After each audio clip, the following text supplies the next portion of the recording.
det en flyver? Er det Emil Stabil? Er det en fugl? Nej, det er Emil Stabil. Er det et fly? Nej, det er Emil Stabil. Det er Emil Stabil. Det er Emil Stabil. Solen skinner, og vi er i gang med den første morgenmad. Have en liste til. Og så er Oregon Mortensen. Hvad så? Så filmer vi. Så har vi Skibers foretrukne position indtil videre. Ja, fordi han bliver forstyrret og tidligt ses af inkompetente teknikere. Jeg hedder Morten og er båden, og min rolle er sådan overordnet at sørge for, at folk kommer sikkert i havn. Jeg hedder Claus, og det er mig, der står for det tekniske ombord på båden. Jeg hedder Lars, og jeg var rollehovmester. Det var nok ikke det, jeg lavede mest af. Det var Eli, der klarede resten af madlavningen. Jeg hedder Peter, og jeg var sikkerhedsansvarlig ombord. Mit navn det er Eli, og jeg har været kok ombord på skibet over land. Er det til hele turen med? Alle hovedingredienserne, så hælder vi grøntsager og kød igennem Kap Verde.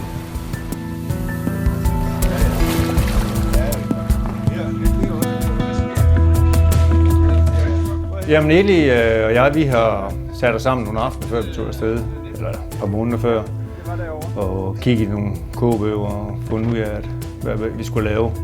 Det har Eli meget styr på, han er jo glad for at lave mad, så har vi skrevet op, hvad vi tænkte, vi skulle lave, og ud fra det, så har vi skrevet op, hvad vi så skulle bruge af proviant dertil. Så håber vi bare ikke, vi skal bruge noget nedenunder det her. Det er håndarbejde, det her. Det er det nemlig. Jeg har jo ikke noget glas. Nå, det er rent det der. Claus, hvad er du? Du er ham der hjernemonsteret, ikke? Nej, jeg er Men du er fisk. Jeg er fisk. Du er den lille, undselige fisk. Ja. Din dogne. Så det her, det er... Din dogne lille møgfisk. Hold kæft, hvor er du dårligt til lidt teknik. Ej, hvor er du ringe. Brødet. Ja, det er ikke dig, Claus, jeg taler til. Ej, hvor Claus. er du ringe. Hold kæft, mand.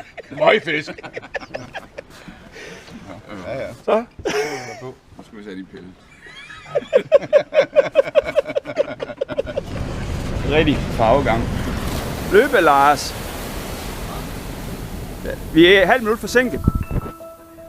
Min drøm den var sådan lidt todelt. Jeg skulle gerne ud og opleve noget med min familie i Karibien, og samtidig så skulle jeg gerne have en fantastisk oplevelse med mine gode venner, som jeg så fik med ombord til turen over Atlanten. Toft, det er heroppe, det foregår.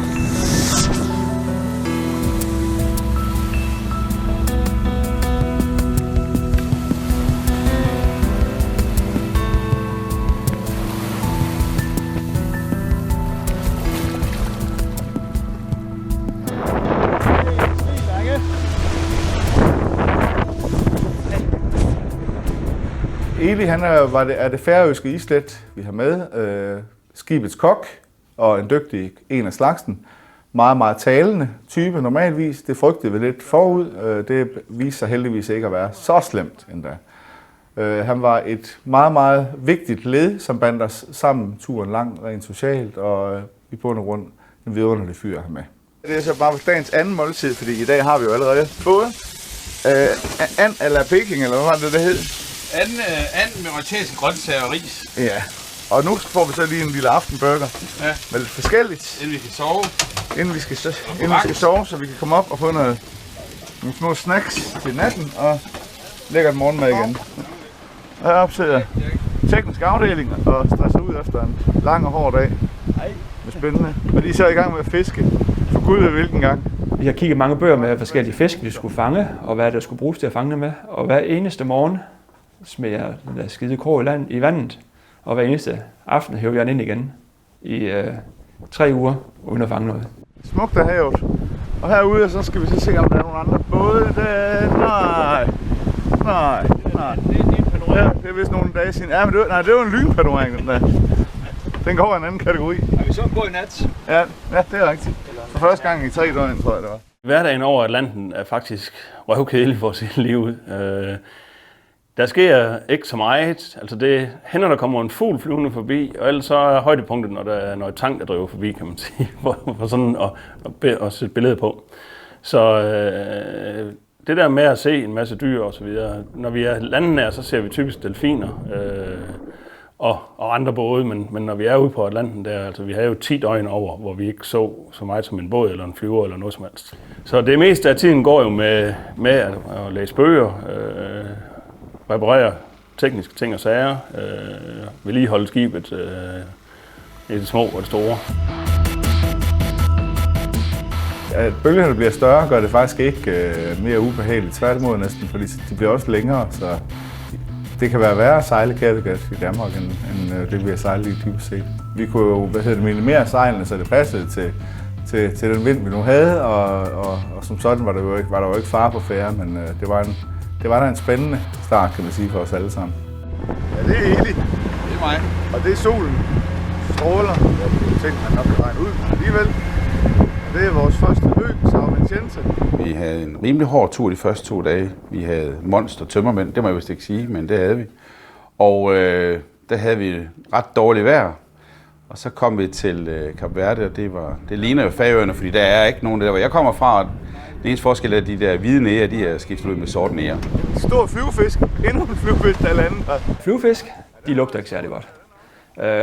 Og man kan blive rimelig for overrasket over dem, men flyvefiskene, det er, at den måde, de flygter fra de store fisk, den vil spise dem, det er, at de flyver i luften. Og så når der kommer et skib flyvende sejlende forbi, så ryger de ombord. Og de lugter ikke særlig godt, og de kommer alle steder, og der var mange undervejs. Men de kom ind alle steder, og de var også, selvom der var et lille vindue, der stod åbent, så kom de ned i kabytten. Så de var der alle steder. Det var noget af et skue, da vi kom ind til Kap Verde, fordi der var sådan en bugt, hvor jeg vil næsten kalde det The Bay of the Broken Dreams. Fordi det viste sig, at de både, som lå derude, mange af dem, det var simpelthen både, som var skadet og skulle have været over Atlanten, men hvor folk simpelthen ikke havde råd til at reparere dem. Og så lå de derude, så havde ham, der ejede den, enten så havde han bare ladt den ligge, eller så havde han lejet en til at bo ombord på den, til at passe på den. Og ingen vidste jo, hvornår at man eventuelt kunne komme videre.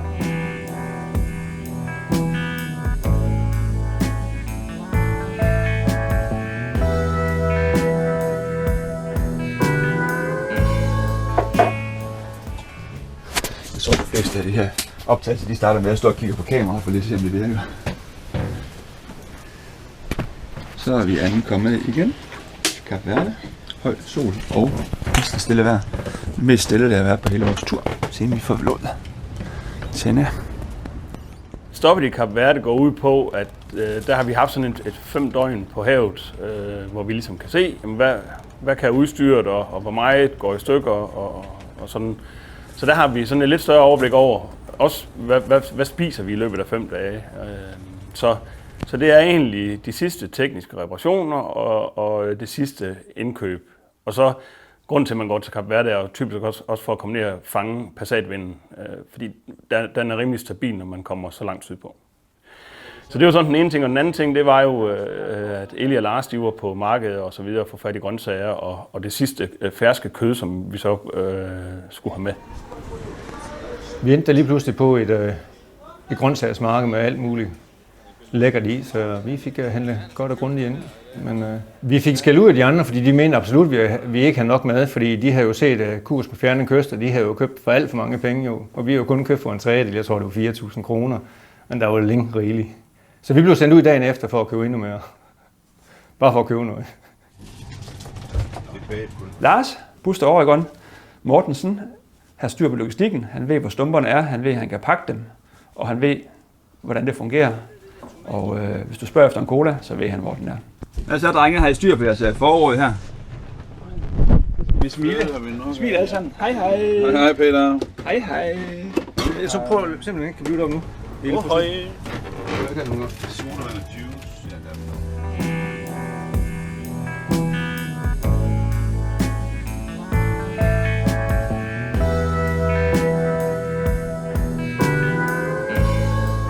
Så er vi ved at være klar til afgang. Eli, han er lige ved at sy det sidste på sejlet.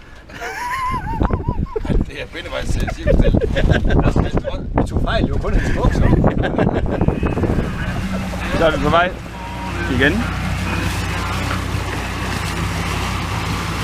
Du går blandt. Vi er klar. Off we go to America. Yeah, we're coming to America.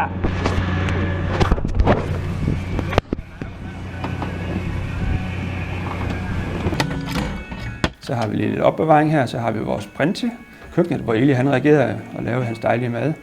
Så har vi navigationsområdet, hvor Claus han absolut skulle sætte sit kryds hver eneste dag.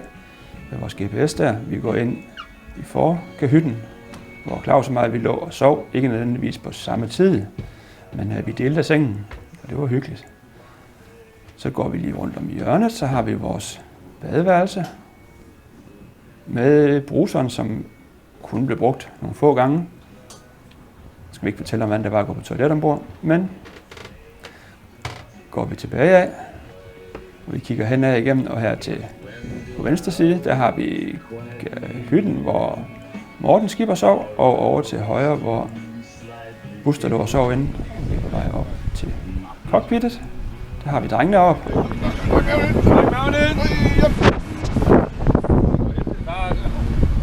Så er det ved at være den første morgen på Atlanten på vej over.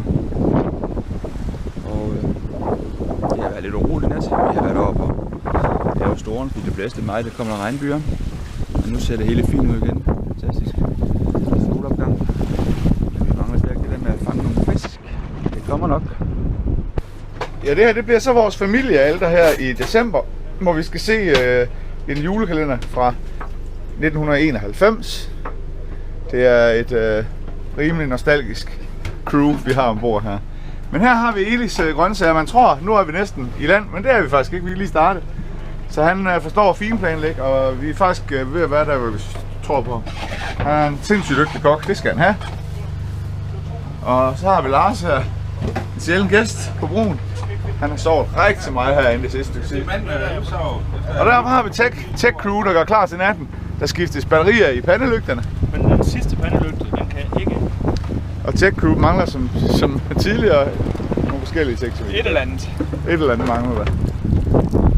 Kan vi sige, at vi har lavet en bøsning af en vandslange? Fiskestang har lige fået VD40, og der er en bøsning lavet her, og der er lavet en vandslange. Og herude er der en solnedgang parat, inden vi går i gang med de første afsnit. Samvær med Gertrud Sand. Ja, klokken er, som man kan se her, som du kan se det, til over 6 på Kokkens Ur. Og inden vi så gik i gang med julekalenderen, så skal vi lige have vores første biograftur, som foregår herude. En smuk solnedgang, som man kan se ud gennem vinduet. Kokken, og det er folket selvfølgelig også fornuftigt nok til at sætte op for at se på. Månen på himlen. Og Claus har taget sin brune trøje på.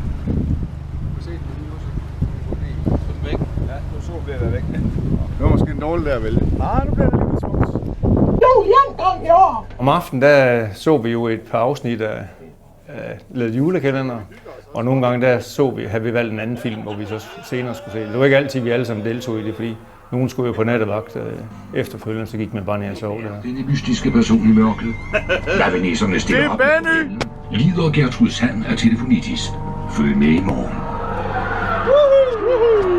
Min fantastiske kone, hun har jo sørget for, at en hel del af min vennekreds havde skrevet en lille hilsen til mig, enten en videohilsen, eller på papir, eller sendt lakridspiver med, eller sådan et eller andet.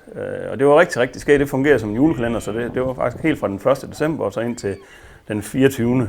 Så det havde jeg rigtig, rigtig stor glæde af. Det var jo sejlet i Passat. Ja, præcis. Og det var i december en gang.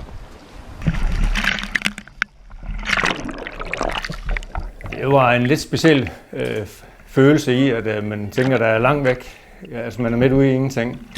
Uanset hvor du kigger hen, op og ned eller til siderne, så er det jo lige langt. Så det var der sådan lidt med, hvad kommer nedfra? Jeg kan da huske, jeg var ude og bade, og der kom der noget tang hen under ens før. Der kunne da godt være, at man lige fik dem trukket til sig. Fik man der et chok, der havde man ikke forventet, der kom noget der. It's hard to be a kartoffelskræller, man. Yeah. My father have snapped a lot of kartofler. Skal jeg fatte længere ned på kniven? Hold nu. Nu er vi helt nede i detaljen. Sådan der, ja da. Nu skal vi op. Nej, den er jo skrællet nu. Skal jeg vise dig? Op. Nej. Og skrællet kartoffel, det er altså... Det er jo helt basal barneviden. Du starter til spejder, inden du får en båd senere hen i dit liv, og det at holde på en kartoffelskræller, det er noget, alle skal lære. Der har Lars så lidt, der har han lidt et hængeparti. Så det var så det, jeg forsøgte at lære ham der. Men han kigger ikke efter, så jeg tror ikke, vi kommer nogen vegne med det. Ja, halfway! Ej, det er ikke over mod mig, vel? Wenn wir Mund hat sie. Er klar? Ja. Yo! The plot has stopped. Ej, det er flot. Ja. Ja, godt. Man kan næsten selv holde det, eller så går det. Ja. Nej. Skål! Skål! Hvem er det, der har lagt det her rundt om, så det ser godt? Tillykke med. Det er faktisk godt i øl. Det er godt med det. Det lugter også godt. Ej, det er da vist en... Godt goat crew. Ej, det beruser, ja. Ja, det er helt brus, det her. Ja, perfekt. Vi havde nogle forskellige konkurrencer, hvor jeg blandt andet havde nogle julehjerter med hjemmefra. De var der klippet i forvejen, så de skulle sådan set bare flette dem. Oh! Nej. Ej! Hvor det sindssygt. Ej, man. Bøsse. Man er bøsse. Og andre, de havde jo noget med en kuglepen, der skulle ned i en flaske. Og alt sammen var jo til stor fornøjelse. Det.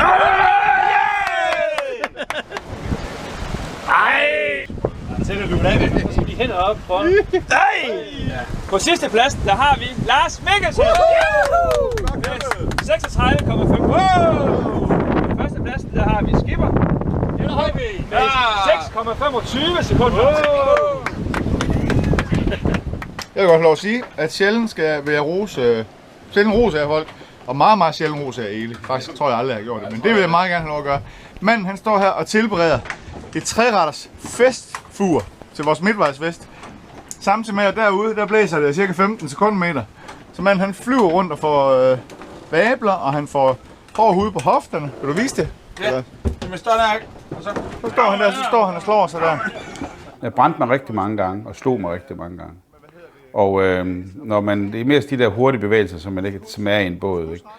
Og heldigvis så er jeg lidt velpostret, så hofterne, de fik nogle stød. Båden kunne godt holde til det, trods alt. Men jeg fik mange slag, og det var der også andre, der gjorde i løbet af. Det får man, når man sejler, så får man blå ben ind imellem. Du siger ikke, han fortjener ros, vores kok. Jo, det er vi er glade. Outstanding. Claus, han er skibets tekniker ombord, og som er ansvarlig for motorer og dieselforbrug og strømforbrug, samt kurs og beregninger. Gjorde han meget præcis, det skal dog siges, at skibers øjemål tit var lige så godt. PK Solution. PK Solutions. Vi har problemer med vores watermaker, fordi der kom luft ind under båden, og så kom det op igennem pumpen. Så vi prøvede at lave et reservoir, som skulle afdampe luften. I første omgang troede vi, at vi kunne få vandet til at løbe ind af sig selv nede i vores salon. Det kunne vi så ikke. Så laves der vand på alternativ vis. Det hedder watermaker. Vi skiftes her til at være vandbærer. Men det endte jo med, at vi skulle have kar oppe i cockpittet, og så manuelt fylde den med en spand. Og 10 liter vand bliver til cirka 1 liter færdig vand. Så det brugte vi en dag til 1 tank vand. Peter, han er manden, der har styr på alting, og går ikke ned på grund af udstyret.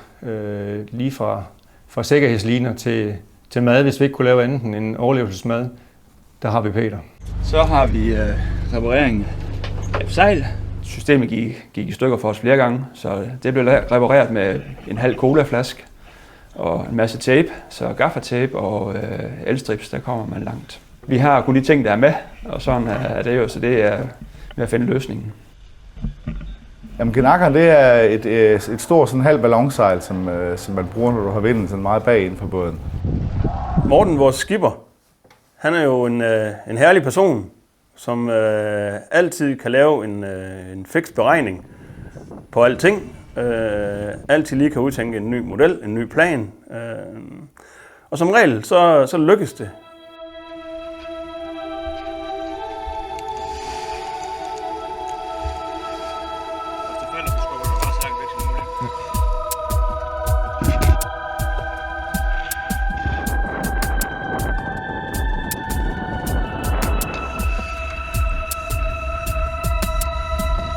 Det, der var galt, var, at vi havde faldet, som sejlet hænger i, igennem et tyndt metaløje. Og det metaløje, det sled efterhånden rebet over. Så vi var nødt til at lave en ny konstruktion, hvor vi fik en anden blok, som man kalder det, op på samme sted. Så vi etablerede en måde, hvorpå faldet kunne rulle på den her blok, og så dermed ikke blive slidt og gnavet på samme måde, som den blev indledningsvis. Men det kræver jo så en tur i masten. Satans! Jamen, jeg tror, at der er nogen, der står og trækker i enden nede for neden, der bedste skal rundt. Dybest set formentlig for at genere mig. Så om det har været Claus, eller I don't know. Så må jeg ned igen, og så en tur op anden gang. Og det var jo ikke mindre hårdt. Jeg har ikke kraften til. Nå, lad os prøve. Yep. Jeg skulle dybest set bare have et stykke reb med op, og så skulle jeg have det igennem et øje, og så ned igen. Så opgaven var enormt simpel, dybest set. Men når du sidder oppe i 20 meters højde, og du har pænt store bølger, så bliver det sådan ganget op med en vis faktor. Og med mine tynde arme, så blev det relativt hårdt arbejde bare at holde mig fast. Så selve opgaven var nem, men at få den løst var ret vanskeligt for mig.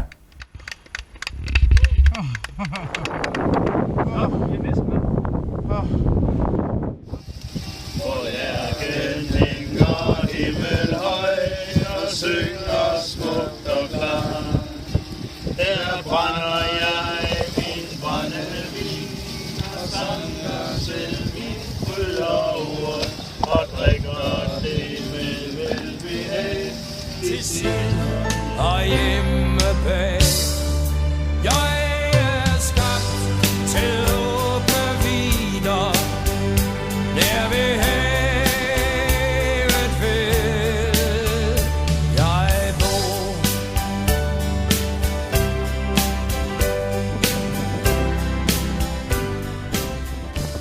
Da vi næsten er fremme, så får vi nogle problemer med propellen. Vi er begyndt at gå for motor, fordi vi faktisk har diesel nok til at nå helt til St. Martin for motor, men det hele begynder at ryste, så vi tror, at propellen den sidder løs. Og så farver nye verden med vores GoPro-kamera, der kan filme under vand, og hvad ved jeg, der stikker vi GoPro'en ned, og så filmer ind under båden, og kan så se, at hele propellen er indhyllet i tang. Og så gør vi det, at vi laver et kort stop og slår bak på motoren, så alt det her tang, det kommer af. Og heldigvis ikke, så var der ikke noget som helst, og vi kom jo fint videre frem på motor. Vi har sejlet i 14 dage, og hver eneste morgen, hver eneste aften ind med den der, og så lige pludselig hugger den en halv time før vi er i mål. Nu vil vi snart se dyret. Ved du hvad den er nu? Nej, den er her endnu. Stop nu af. Ja. Ikke stræk mere hårdt end der. Du snart begynder at koncentrere dig på rundt om. Ej, hvor er det flot. Hvad er det for en? Det er sgu en barracuda. Barracuda, de er store, de er farlige, og de er rimelig stærke, og de er sjove at fange. Det er så ikke verdens bedste spisefisk, men den blev fanget, og vi havde væddemål kørende om, at hvem der fangede en fisk, og det gjorde jeg selvfølgelig. Og Lars han havde overgivet sig og sagt, at vi skulle nok dele den præmie der, fordi han synes, det var synd for mig, at jeg havde kæmpet så lang tid. Men en halv time før vi var i mål, efter 3 uger sejlads eller 14 dage på Atlanten, så hugger den. I med, hey, nu! For satan, bare, kom nu! Du skal rundt om, Peter, du skal rundt om. Nej, bare i den der, så op med den. Den skal I altså lige passe på, den har nogle tænder af en anden verden. Den har nogle tænder af en anden verden, den der. Kom nu bare i med den. Hvad hakker man i gælden? Bare lige meget, bare i. Nej, i gælden. Ja, den skal. Ud med krogen, bare nu. Kan det ikke komme længere end det her? Bare ud med den. Nu er det nu. Nu går den igen. Nej. Bare... Der er bagestien heromme. Bare lad den løbe lidt, han bliver jo træt. Vi skal også nyde kampen, Peter, det er vigtigt. Vi kan ikke nå ned med den der lille stang med. Du skal have den herom. Peter, få nu sejle herom. Henover. Stille og roligt. Den har givet op, den der læband der. Ej, det er nogle tænder, mand. Kæft, den ser galt ud, mand. Det er den nok. Hej! Bare lad den løbe lidt, vi skal nyde kampen. Den skal bare ombord, det er ingenting, der er helt sikkert, og der skal bare handles, og så råber vi lidt af hinanden, og vi skal i hvert fald ikke miste den. Nu når vi endelig har fanget et eller andet, så skal vi da også have det ombord. Hvorfor? Den gider sgu da ikke kæmpe ret meget, den dumme fisk. Den er færdig. Den er træt åbenbart. Så hak ned i knolden med den. Nej, kom nu bare. Ind i munden med den. Nej, jeg skal have fat i gælden. Den er grim. De der tænder, ikke? Op med den! Ind med den bare! Ja, rolig. Rolig, Peter. Ind og luk. Hvad er det for en lille en, der følger med? Det er... Nå, det er en mutter. Nå, lille mor. Skal vi ikke give den en gok, eller hvad? Prøv lige at se de tænder der. Skal den ikke have et gok? Jo. Har vi ikke en hammer? Den skal stikkes ned eller sådan et eller andet. Nej, den skal bare have et gok med en hammer. Den er big time død nu. Tak for kamp. Det der er tilbage. Det er... Prøv lige at se de tænder. Prøv lige at se det der. Det kan du sælge ind på markedet. Godt! Og Peter! 3 sømil inden vi er i havn. Og hvad siger du, Lasse? Tabte du noget? Godt gået her, det må man skulle sige.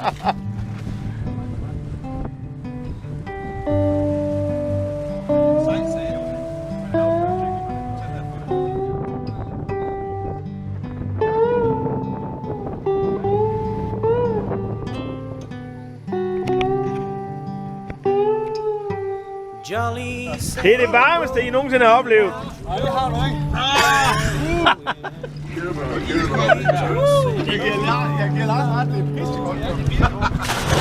Han er der sårbriller på. Er det Jacques Cousteau?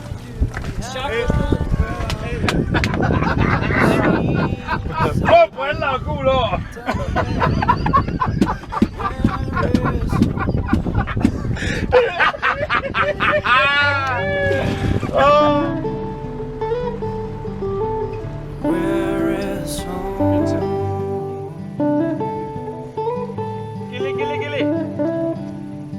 Jolly sailboat, won't you sail me away?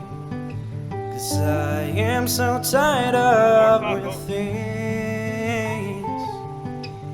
I couldn't move or breathe for a while.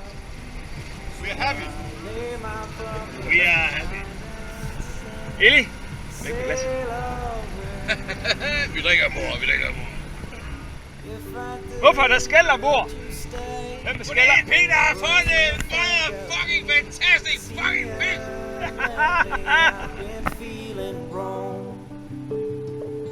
If I sailed away today, would you miss me? Count the days till I come back, but what if I don't? What if I sail away? Stay away. Den vej der. If I did, would you stay? Would you think of me? 'Cause here lately I've been feeling wrong. If I sailed away today, would you miss me? Count the days till I come back, but what if I don't? What if I stayed away? Sail away.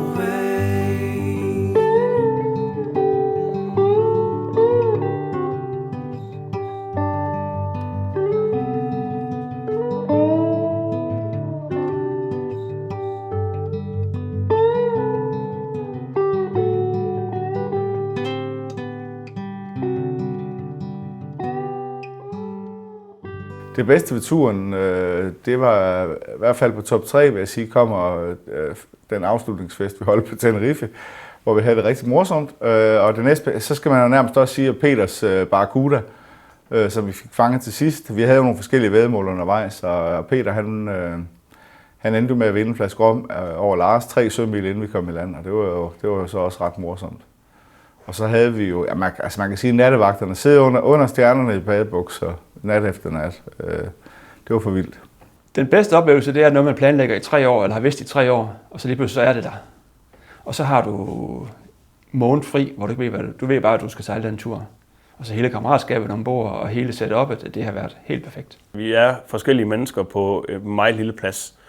Så suverænt det bedste for mig har været, at der var ikke et ondt ord imellem os, og det var et fantastisk kammeratskab, og på den måde en oplevelse af et lille samfund, som simpelthen bare fungerede i al den tid, vi var sammen.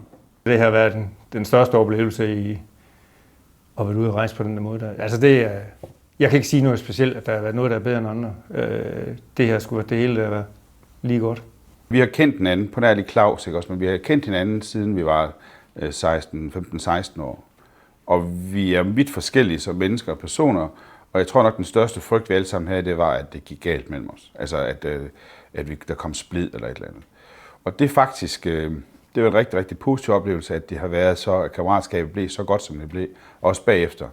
Man kan godt mærke, at det er noget, vi har sammen, som sidder dybt inde i os, og som ikke bare lige tager væk igen. Fordi der var mange, undervejs der skete også mange følelsesmæssige ting, at Storsejl gik, og Morten røg i Storåren, eller hvad hedder oppe i toppen. Altså, der var sådan, vi var lidt nervøse undervejs. Der kommer jo nogle situationer, dårlige vejr og sådan noget, hvor man binder sammen.